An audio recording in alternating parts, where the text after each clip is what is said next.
Well, greetings, everyone. It's Doc Phineas, and welcome to another episode of DocTalk. So, for those of you who follow me here on social media, I know that you've seen me at two really big galas this week here in Las Vegas, and they were for both galas for the great legacy of one of Las Vegas's most amazing performers, and that's Mr. Liberace. Liberace is so unique. He was really the first great star in America to just have one name, Liberace. And like Cher, Madonna, well, he was the first one to really do that. And he was my dear, dear friend of many, many years. I met Liberace through one of my very best friends in Palm Springs, and that was Tito Minor. And Tito Minor was married to, the great television producer, and also her son, Michael Miner, was on All My Children. And she was one of the wildest, most fantastic dressers in all of Palm Springs back in the 80s. She drove this Rolls Royce with solid 14 karat gold hood ornament, and her hubcaps were solid gold. So this woman was not messing around. Liberace and her had been great friends since she first spotted him playing in a restaurant in San Diego, and I believe it was the Windsor bar where he played at Hotel Del Coronado at that day. And she said, "Oh my God, you're fantastic! You're going to be an overnight sensation." And she produced him at the Hollywood Pantages Theater that they owned, and he was an overnight sensation, sold out every single night after night after night. And Lee, being from Polish immigrants, he came in with this sort of European sensibility about fashion. I think he must have been reincarnated from the court of Louis XIV, because his clothing was so ornate and he had some great people sewing for him. And part of his deal when he started playing as a headliner at the Hilton Hotel was he got two fabulous outfits. In those days, I think it was two brand new outfits a month. So people would go just to the show just to see what he was wearing. And it went on from that to the chinchilla coats and just magnificent furs, diamonds, every sort of, exhibition of luxury. That's what he was all about, with this gorgeous music that people loved to play during dinner parties and, just during the day, because it was all so luscious. His piano work and the arpeggios and cadenzas he was doing were just phenomenal. I of course, was a huge fan because I had started playing piano when I was 3 years old, and so any great piano player was, just absolutely my hero. And so when I heard Lee play, I just went, yeah, bonkers, because I said, I'm a piano player. I know how difficult it is what he's doing, and his fingers were moving faster than anyone else. So Tito took me to a concert. Afterwards, I met Lee. I was in my 20s. And he's like, wow, you're a really cute guy. Well, here I am in my 70s. So this is what his boy, his close boy male friends look like, today. But in those days, I thought I was pretty hot, And I was a male model. I was working in Paris for Dior and for Versace. And, it was just a great sort of accolade to be a friend of Liberace's, go to all of his pool parties in Las Vegas. And he flew both Tito and I into so many of his shows, not only in Las Vegas, the Hilton Hotel. We flew in for the weekend, stayed at the Hilton, went to all these parties, went to dinner parties with him. Scott would sit here, Lee would sit here, and I would sit here. And he would say, this is Doc, my right-hand man. And we just rolled like that. I think the reason why he liked me the most was I was sort of his shopping partner, because he said, that's the only person I've ever met who likes to shop as much as I do. And so he's like, Doc and I share something in common, thrift stores. So believe it or not, Liberace and I would hit all of these fabulous thrift stores they had in Palm Desert and, in Palm Springs and Rancho Mirage. And when you went in his house, he would have something that probably came out of Versailles, a magnificent épergne in solid gold.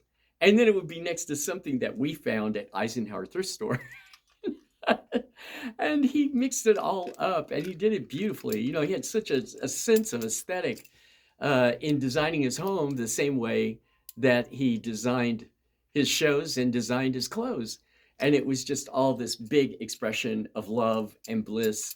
And for a man who had come from such humble origins, in those days, to be making like $100,000 a week was huge. That was one of the wealthiest persons in America, one of the best jobs in America. If you're making 100,000 a week, that money would be like in today's terms, like making $1 million a week, you know? And so he had a lot of expendable income. He was nothing like the person in the movies. He was generous to a fault. He didn't stand at the door and take away jewelry. I remember him saying to me, "Silver is your color. Like, wear silver. Silver looks great on you." And so he says, "I have a lot of turquoise jewelry I'm going to give you." And I ended up with gorgeous rings like this 56 karat African jasper. Um, he he was just generous to a fault. He never asked for anything back. I was at one party, and when I walked in the door, I said, he's using as a doorstop this really large piece of pink quartz. And when I looked carefully at it, it was in the shape of a Pekingese carved perfectly. I flipped it over, and on the back, you know, this is my expertise. I'm an archaeologist. So I was looking on the very back, and it said, you know, Ming Dynasty. It was the Qia Qing Emperor, and, you know, had the date on there, the whole thing. And so I said, "Lee, this doorstop is a Pekingese from the Ming Dynasty." And he's like, "Oh, no, that's something I found at the swap meet." I said, "No, no, no, no. This is something you got out of an antique shop in London. And it's really an amazing piece, and you're using it as a doorstop."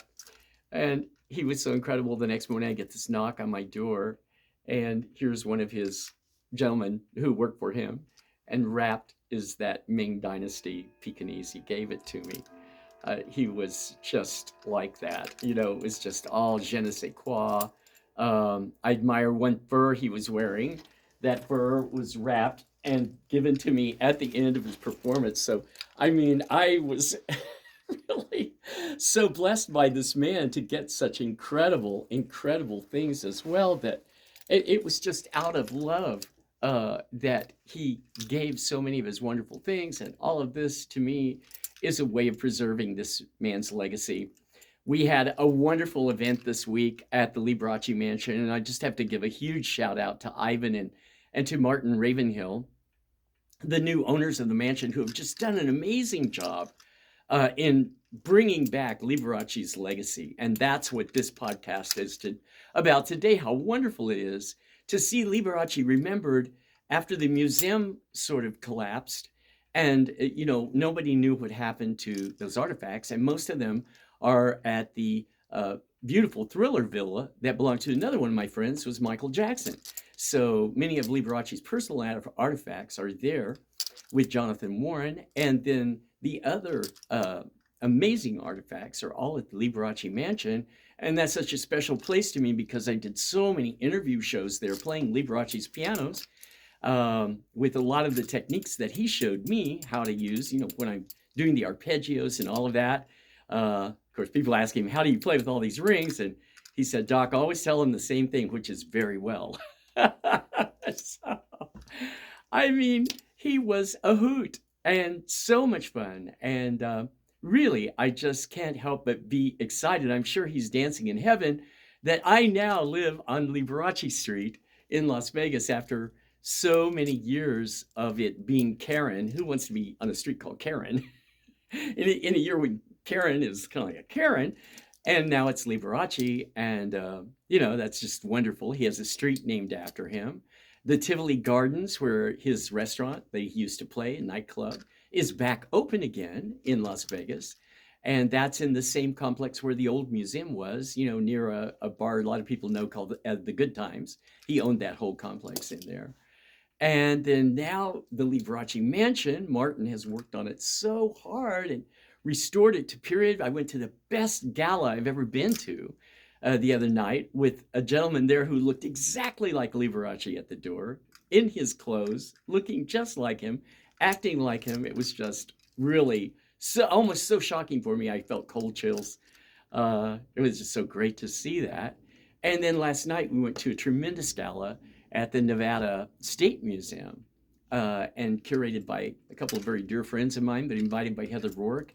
And just so happy to see what a beautiful exhibit, just gorgeously done. If you haven't seen that, you have to go.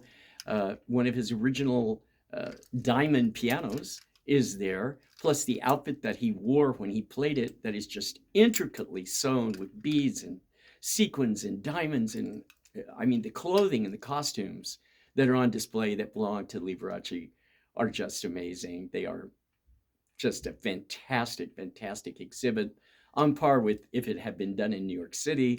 It would be the same thing. You know, it was just so exquisitely done. And to have so many great performers come out last night in the style of Liberace, Jim McCoy, Andy Norma, who's a dear friend of mine. So many great, great performers last night doing a tribute to this wonderful man who was my dear friend. I just know, Lee, you're smiling in heaven to be remembered this way. He was concerned about his legacy, and he wanted people to really know who he was. And as I said, you know, in the movie, he's asking for jewelry back and all of that. That's just Michael Douglas having fun with his role. He was not like that at all. He was generous to a fault. Anything he gave, well, obviously, you know, it's yours for life. And I have many other things in my home, you know, that were wonderful, wonderful artifacts from him that I still cherish. It's almost like, for me, in so many ways, he never left because the mansion's back. And I did so many shows there with Steve Shore on the, you know, Under the Vegas Sky. I was probably his most interviewed celebrity that was on his show. I think I made like over 10 appearances on that show, playing piano and singing. It's kind of like Las Vegas's Tonight Show. And it was just wonderful to be back in the mansion and see what Ivan and Martin have done in such a gorgeous restoration. It's so wonderful to see his costumes preserved. His long chinchilla coat is over there at the Thriller Villa at Michael Jackson's mansion, and you can tour that as well. You can tour the Liberace mansion every single day. You just simply go online and book a tour, and you can go through it and just see the splendor that he lived in. It's just wonderful. And I'll show you one more wonderful artifact that I have in my home, which is right here. And it is this gorgeous, gorgeous, if you can see, a Pernier chandelier. And this is the person is Sabu from many, many movies in Hollywood. And this was in Lee's bedroom back in the day. And I said, oh my God, it's Sabu. I'm a huge fan of Sabu. And he goes, it's yours. It's yours. I want you to have that. He said, I was trying to think of what would be a wonderful thing for you to have in your home where you would always think of me. And this is what Liberace did. I mean, it was just like that constantly with him. He was such a wonderful, gorgeous man. And I'm so happy. I am just so happy. Thank you, all of you who have made this Liberace week in Las Vegas, remembering this great man's legacy.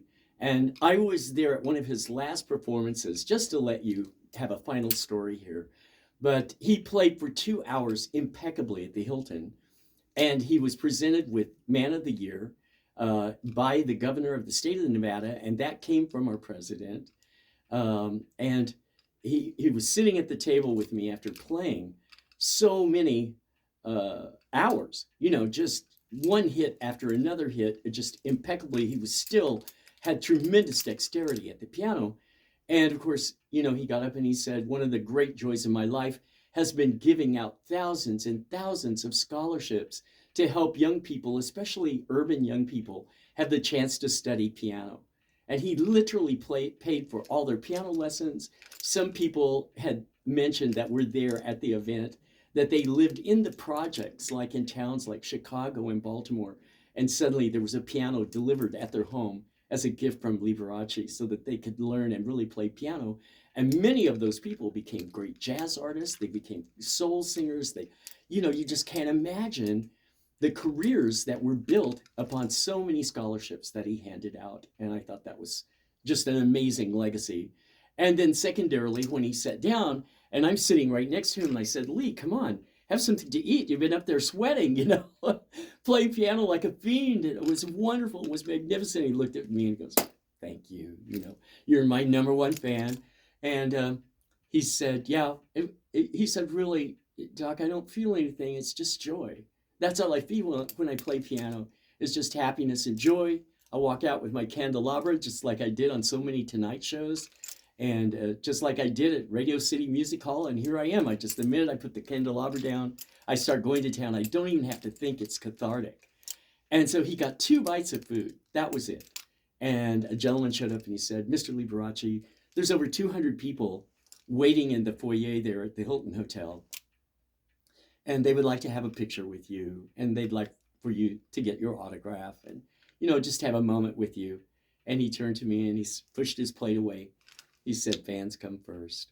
And so after all of that hard work, he only got 2 bites of food. And I thought, this man has taught me so much of what it means to be a star. Your fans come first. You hardly get to eat. Everybody thinks we have this glorious life on a silver platter. It's a lot of work to be there for people and to be everything that they want you to be.